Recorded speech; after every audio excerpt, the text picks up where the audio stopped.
আসসালামু আলাইকুম guys, welcome back to my channel. তো কেমন আছেন আপনারা সবাই? আজকে আমি তৈরি করতে যাচ্ছি একটি ইউনিক রেসিপি। যেই রেসিপিটার কথা আমরা সকলে এখন প্রায় ভুলেই গেছি।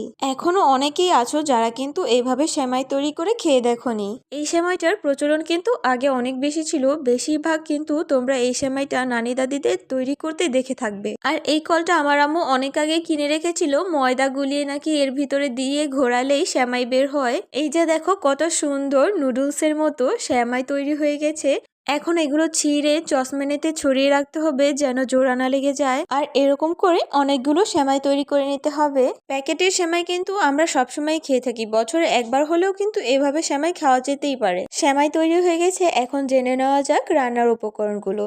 নিয়ে নিয়েছি নারকেল কুচি, নিয়ে নিয়েছি কিছু বড় নারকেলের পিস, যেন সেমাই খাওয়ার সময় দাঁতে পড়লে নারকেল চিবোতে কিন্তু ভালোই লাগে। আর এখানেই আমি অফ ক্যামেরায় চিনির শিরা তৈরি করে নিয়েছি, তার মধ্যে দিয়ে দিয়েছি তেজপাতা, এলাচি ও দারচিনি, দিয়ে দিয়েছি দুধ ও নারকেল কুচি। তারপর কিছুক্ষণ শিরাটা ফুটিয়ে নেওয়ার পর দিয়ে দেব কিশমিশ, দিয়ে দেব সেমাই।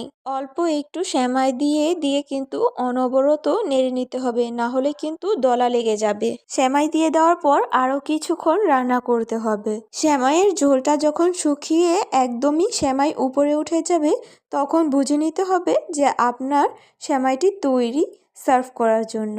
এই সেমাইটা খেতে কিন্তু অনেক বেশি সুস্বাদু হয়ে থাকে, বছরে একবার হলেও কিন্তু বানিয়ে খাওয়া যেতেই পারে। আপনাদের কাছে যদি আমার আজকের এই রেসিপিটি ভালো লেগে থাকে, তাহলে অবশ্যই আমার ইউটিউব চ্যানেলটি সাবস্ক্রাইব করে লাইক দিয়ে পাশে থাকবেন। That's all for today guys. আল্লাহ হাফেজ। টাটা।